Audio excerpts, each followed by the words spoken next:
Well, good afternoon, everyone. We're going to get started and welcome to ADAC Answers Live. I'm your host, Matthew Maloney, a teacher and school leader for more than 15 years and now the Vice President of Marketing here at ADAC. In today's educational landscape, academic achievement is only one piece of the puzzle. Schools that foster a culture of social and emotional well-being create environments where students, teachers, and leaders can all thrive.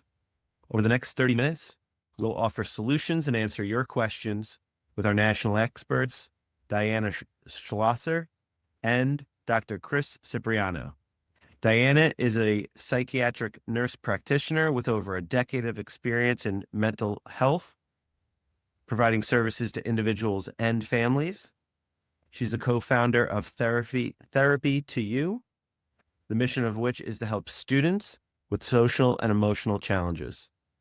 Dahyana holds her bachelor's degree from Boston College, a bachelor's degree in nursing from Massachusetts General Hospital, and a master's degree from Cambridge College. Currently the principal of Notre Dame Prep in Fairfield, Connecticut, Dr. Cipriano has served at Notre Dame in various capacities since 1998. Including as assistant principal, athletic director, and director of admissions. He holds a bachelor's degree from Fairfield University, a master's degree from Sacred Heart University, and his doctoral degree from Sacred Heart University. Dahyana and Chris, thanks so much for joining us. We're so grateful to have you on ADAC Answers today. Appreciate the invitation. Hi, everybody. Well, just a couple of housekeeping notes. Please use the chat feature. We want to hear from you. Throw in your questions. We're going to try to get to everyone's questions. You don't have to wait till the end. At any time, use that chat feature. And we've already started recording, but this is being recorded, and all of you will receive a copy of the recording, as well as some great resources from Chris and Dahyana when we send some follow-up emails after this call. Probably later this week, you'll get those. So let's jump in. And SEL is a huge topic in the field of education. I really feel like it's grown, obviously, since COVID, but I was guilty of this as a principal, and I know there's plenty of folks out there who are guilty of thinking of SEL as a program.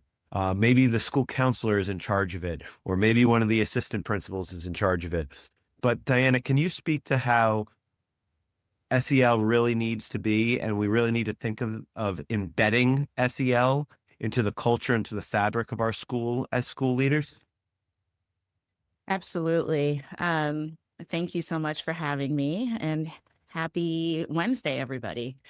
So, I think one of the things, and I think you hit the nail on the head here, Matt, is that a lot of people view SEL as an added thing to the school community versus kind of seeing it as something that is more woven and integrated into school culture. And when we think about it as more of a core component of a thriving school culture, and it's integrated across academics, behavioral expectations, school culture, it helps students really to develop the skills they need for things like emotional regulation, collaboration, and problem solving.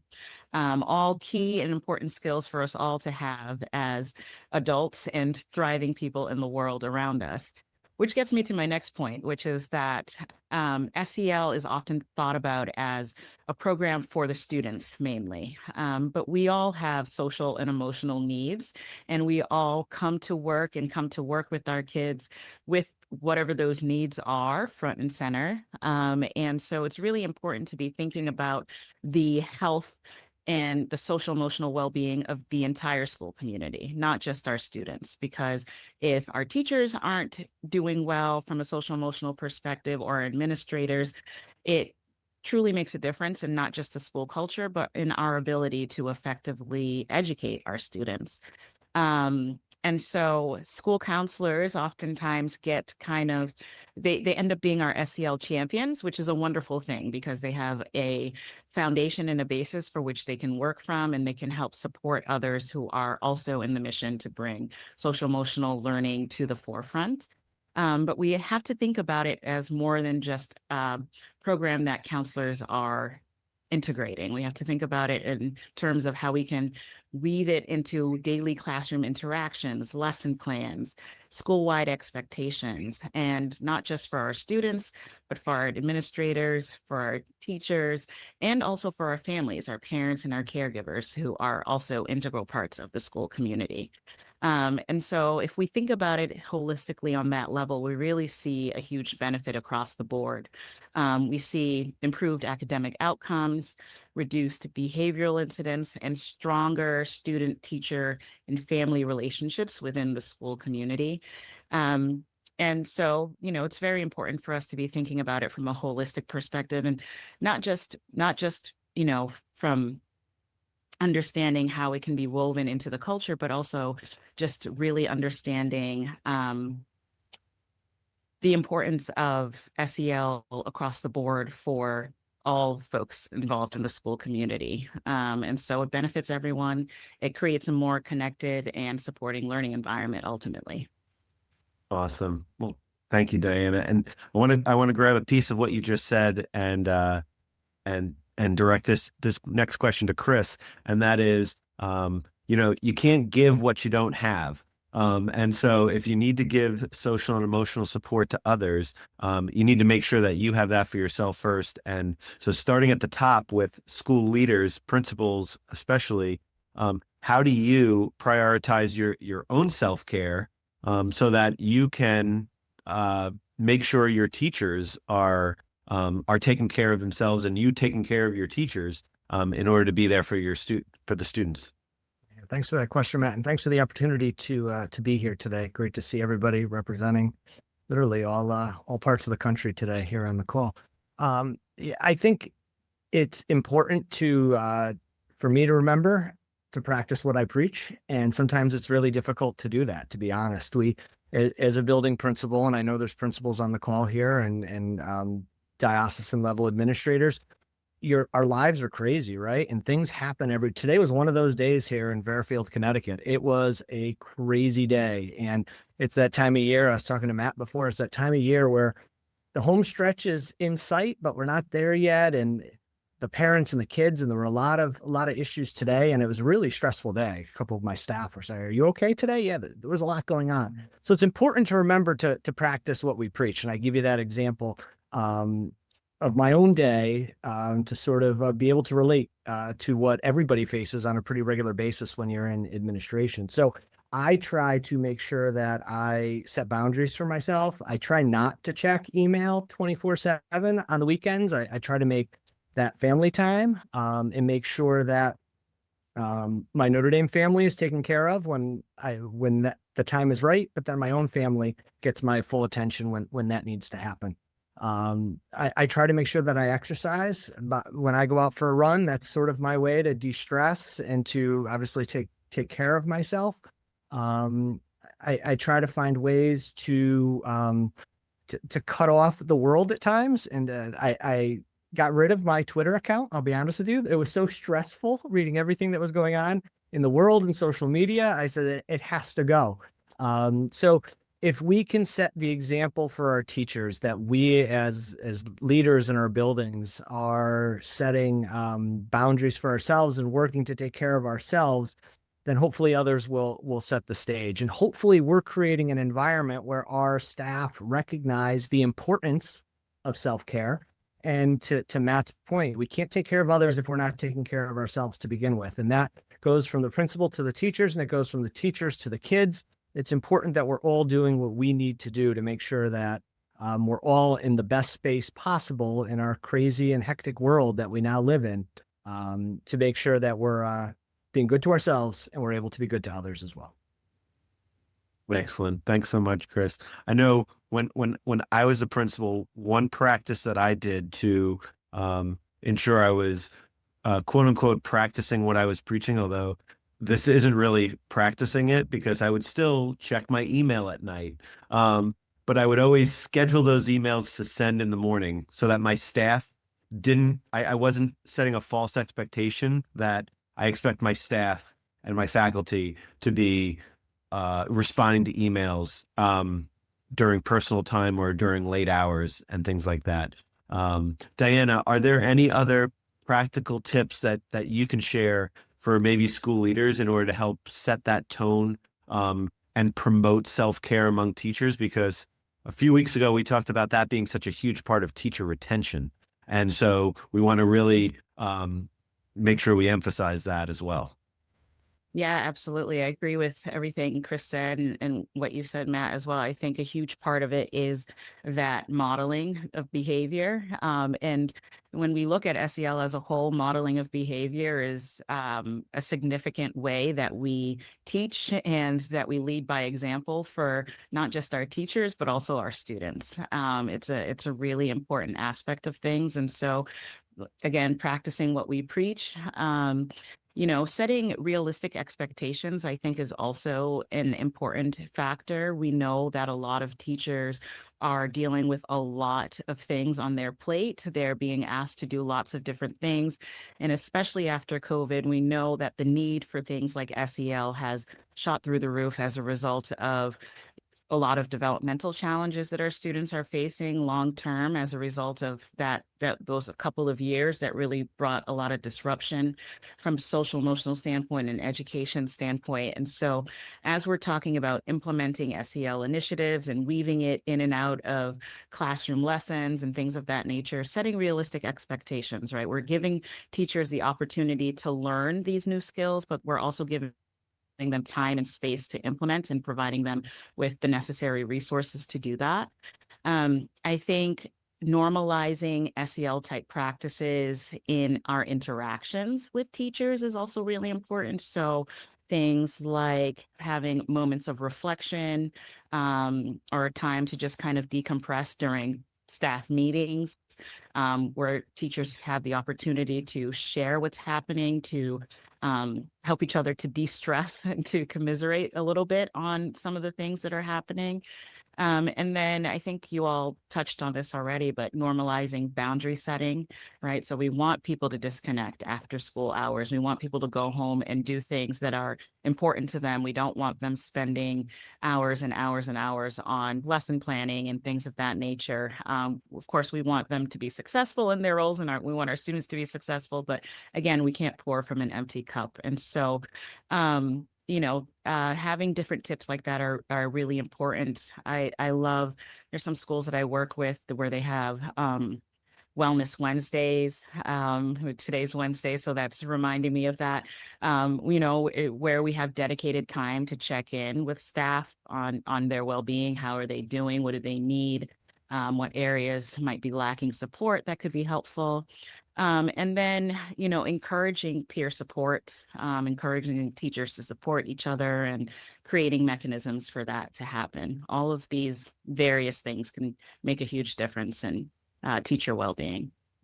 And I'd add too, Matt, that I think it's important to also celebrate the small victories that come about and really make a big deal about the small things. And if we're looking for our teachers to bring gratitude practices and kindness activities into the classrooms, to embed these activities into the student experience, we can also model these practices as building leaders. And I think a good way to do that is to really champion and celebrate those small victories that occur on a regular basis in our schools. Chris, this is an awesome segue because I wanted to give principals some practical tools for how do we equip our teachers to create an SEL-centered classroom. And so, what are some things that they can do, some weekly or daily or monthly things that are just practical, concrete to help principals and teachers get started? Yeah, I think there's a lot of different steps to take, and it's just important to take those first steps because you're not going to completely change a culture overnight, but small steps will help to bring more SEL into the building and into the teacher and the student experience. And I think some of the ways to do that are to create the safe space, to let folks know it is okay, it's encouraged to work these key elements of SEL into the student experience and into what you're doing in the classroom. And in order for the teachers to be comfortable, we need to give them some training, some resources, some support some PD in this area, meaningful PD focused on social and emotional learning will go a long way. Many of our teachers already do some key components of SEL and what they do every day. They might not recognize it as SEL, but when they're building those student-teacher relationships, when they're building the connectedness with their kids, when they're doing some activities to get to know the kids better in their classrooms, that's all SEL based. Let them recognize what you're doing there is what you're doing. You're already checking off some of the boxes. We want to give you some additional tools in your toolkit to be able to bring that to the next level in the classroom. I think it's important for us as building leaders to be flexible with our teachers, to know that every teacher is not going to tackle SEL in their classroom the same way. But if we're flexible and we give them the support, we give them the encouragement, we give them the reminders of why SEL is so important, then hopefully we'll see it move forward. And I think it's important too to recognize that as a school community, we're going to make this commitment to our kids. We're going to make this commitment to SEL together. And as the building leader, as a diocesan leader, you set those expectations, but then you provide the support, you provide the training, and you provide the encouragement that our teachers need to take SEL either from the ground floor and start, or maybe they're already a few floors up and continue to build upon that for the benefit of the kids in their classrooms.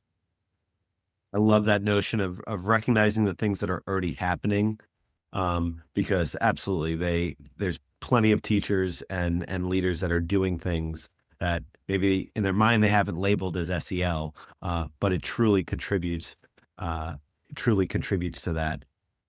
This question for either Chris or Dahyana, how can we make SEL? This is a little bit more specific, but taking components of social and emotional learning and well-being when dealing with student behavior specifically, a lot of times it's that fine line of, it's a discipline situation for student behavior, but, discipline is a form, or student behavior is a form of their communication. So why, getting to the why of the behavior, how does SEL and then, a dean of students role kind of intertwine? I'll get started, Dahyana, and then I'll let you fill in the gaps of where I leave off. I think is a dean. I mean, that's one of the toughest jobs in the building, right? To have to deal with discipline and the problems that occur during the day. But we can handle those with compassion and kindness, which are two great cornerstones of social and emotional learning. We recognize that it's our job to help students learn from their mistakes. And as educators, we're going to set the tone, and we're going to lead by example. We're going to help students process a situation. We're going to help them hopefully recognize what they could do differently in the future. And as we tackle that, we're making sure we're doing it with kindness, with compassion. And I'm sure, Dahyana, in your practice, you would model and support those approaches as well. What else would you add to that, to Matt's question? Yeah, I agree with you, Chris. I think kindness and compassion in approach is fundamental and instrumental and can make a huge difference. We know for students, one of the greatest factors that contribute to resilience is having a trusted adult that they can go to and that they can talk to. And so folks who are in a position to guide a student through disciplinary challenges have a real opportunity to forge those relationships through some of those challenging times. And I think you said it correctly, Matt, that a lot of times these behaviors are ways of students communicating to us where they lack some certain social emotional learning skills. So for us as the adults around us, when we see these behaviors that we, certainly don't want to see continue in our students, it also is an opportunity for us to recognize where there might be some skills related to social emotional learning that a student needs help building up, right? So similarly to any other subject matter with reading or math, they might need some extra help or support with emotional regulation or executive functioning or different things of that nature. And so seeing it as an opportunity to help teach skills again, through modeling how we handle the situation is another opportunity for us to model what those skills can look like. One of my favorite approaches to dealing with these types of things with students and young adults is to think about it through the lens of collaborative problem solving, which we don't have enough time today to kind of talk through, but there's a lot of literature out there about collaborative problem solving, but is essentially a way of having a conversation with youth so that they can start to build those skills that cause them to be in a position to have disciplinary action in the first place. Yeah. Well, thank you so much. Yep. And Haley Steiner put into the chat about just that. It must have been a PD or an activity that she had gone through where, and then they can take that to the classroom in modeling something that might happen at school and how we respond to it, or how a conflict in a relationship happens and how we might have that conversation using I statements, how we feel, all of those good things. Yeah, I mean, it was great. They like would come back and be like, maybe I should count to 10, or like, maybe you should count to, maybe you should go and draw a picture. You know, like they were like giving me back all the skills that maybe I was trying to get them to do. They'd be like, try counting, Miss Steiner. Thank you so much, Haley. Absolutely. If anybody has any other resources or thoughts, please put them in the chat. That's what we're here for. We're here to share and collaborate with one another. So before we move on to some more questions, I just want to remind everyone that our next ADAC Answers is going to be in 2 weeks on March 19th. It's at 4 p.m. Eastern Time, 1 p.m. Pacific. We'll be discussing AI policy development with Adam Chiara and Michael Broach. We take this collaborative approach to ADAC Answers Live because really this is the approach we take with all of the schools and educators that we work with. We want to be a thought partner with you, and we're here to listen. We care. We customize our services to fit the needs of every school and classroom we work with. And so please follow us on LinkedIn, on Facebook, visit our website, but please add some questions and thoughts to the chat because we'd love to hear from you and more about your good work. If there's anything else that you all have found success with SEL, please drop that in the chat right now. We'd love to hear from you. Dahyana and Chris, what are some of the most pressing social and emotional issues and challenges that you've seen facing schools today, and how have you seen the best way to approach those? It's no secret, right? The world of education has changed so much in the past few years, and on the other side of COVID are the mental health needs of our students. It's a whole different ballgame, right? It feels like, right, every student has anxiety. We've got students who are struggling with their mental health, more students than ever diagnosed with depression. It's a challenging environment for all of us as leaders, as educators today, especially on the other side of COVID. So more now than ever before, we need to make sure that we're taking care of our students' social and emotional needs, and the tools that SEL gives us, the ability to bring activities not only into the classroom but into the entire school community are needed now more than ever. And when the research is out there that no matter what your age, the brain's neuroplasticity will allow the brain to, in the adult, to welcome SEL practices. And it's really, in my mind, and I'm biased, of course, it's a no-brainer that this should be part of what all schools are doing today, because our kids need this now more than ever. And Dahyana, I'm sure you see that in your practice when you're dealing and meeting with adolescents, yes? Absolutely. We've known for a very long time that anxiety has been on the rise in youth in particular. We see all different forms of it, from generalized anxiety to school refusal to social anxiety, some of which we saw exacerbated as a result of the pandemic. We're still seeing the results of it over time now. Just general mental health challenges, anxiety and depression are very closely linked, and emotional dysregulation. And so, SEL provides us the opportunity to kind of directly combat those things with behavior changes and cultural changes and relationship building. And then, of course, we know, that social media has a large impact on our students right now.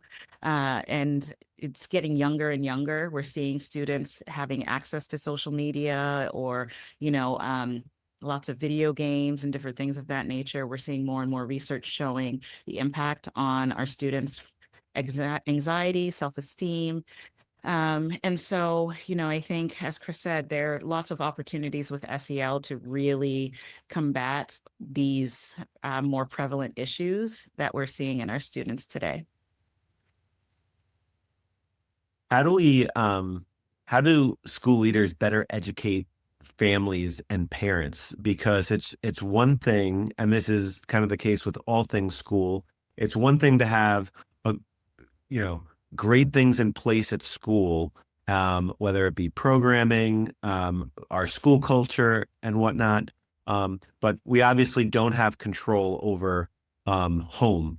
And so what are ways that we can educate parents and give parents help give parents tools? I feel like schools are more and more are not simply educating children. It's a full service community outreach center in many ways. So Dahyana, do you want to get us started with your thoughts on this? Yeah, absolutely. It's a huge piece of the puzzle and one that we certainly can't ignore. We really do ourselves a disservice when we just kind of focus on what's happening within the four walls of the school building, and we don't involve parents or families or caregivers in the initiatives that we're undertaking. And it can be challenging. I know a lot of times when working with educators, the biggest challenge is finding ways to engage families in a meaningful way, getting them to show up for the talks and the opportunities for learning that we might be providing. And so this is where I challenge schools and school leaders to be creative in how they present these types of things, and think about it as a marketing opportunity, instead of having a talk where parents kind of just come and sit in an assembly room and learn about social media and its effects. Maybe we're having a health fair and there's, activities for the family. And, there is a component of that where folks are sitting down and they're learning together, but it's a larger community type of event. And so I think the key word here is community. And I think it's thinking about the different ways that are effective to engage families. Another thing that I really like to do, and I think it can be really powerful, is providing joint learning opportunities for teachers and families to come and learn together in the same place at the same time. I think that can really make a huge difference and really help for teachers and administrators and families to kind of be on the same kind of playing field, getting the same information at the same time, having a common language, and really feeling like they're in it together, right? And so similarly to with educators, I think it can be really challenging for families to feel like, oh, here's another thing that I'm being told that I'm responsible for, right? And that I have to do, versus this is all of us coming together for the greater good of not just our students, but also ourselves. And there's a lot of data that shows that students and families who are involved in SEL initiatives together see a greater impact on not just what's happening at school for students, but also family life, communication between caregivers and students. And so finding creative ways to share that information and bring families into the fold is really important. Awesome. Thank you so much, Dahyana. Well, we are winding down a little bit. I want to give both Chris and Dahyana, can you give just kind of final thoughts, one piece of advice or practice or tip that you can give a school leader that they can kind of turn around tomorrow and start implementing without a heavy lift, that would make an impact on their school community? I'd say real simply, just recognize the power and the value of SEL and find a trait or a skill that you want to embed into your community. It could be something as simple as gratitude or something as simple as kindness, and make that a theme. Maybe it's your theme for the month. Start simply, in a manageable way so your staff don't feel overwhelmed, but give them the tools, the resources that they need to be able to bring that into their classrooms, and you will see the positive effects that result as a result of your hard work with bringing SEL to your community. And Dahyana? I agree, Chris. I think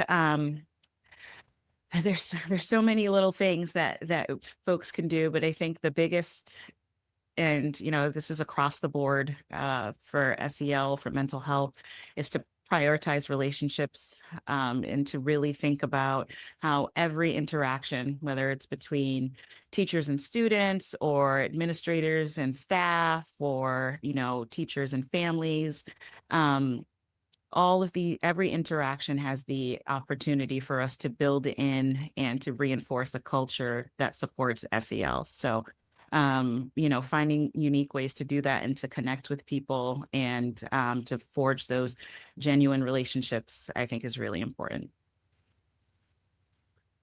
Thank you so much, Chris and Dahyana. Thanks everyone for joining us. This was such just an amazing conversation to bring some great issues to the forefront and think about. And as a former principal, another piece of advice, we said it earlier, is just find the things you're already doing and celebrate them and duplicate them. I always would tell my teachers what's working and let's duplicate it. We don't have to start something over and create something from scratch. So what's working, and let's duplicate it and do more of it. So we hope everyone has a wonderful Wednesday. As luck would have it, this week is also National SEL Week. So we're celebrating Wellness Wednesday and SEL Week all together. We hope you can join us in 2 weeks for the next edition of ADAC Answers. And if you have any questions in between, please don't hesitate to reach out to us at ADAC. We're here to support you and your schools in any way we can. So have a wonderful day, everybody, and take care. Bye, everyone.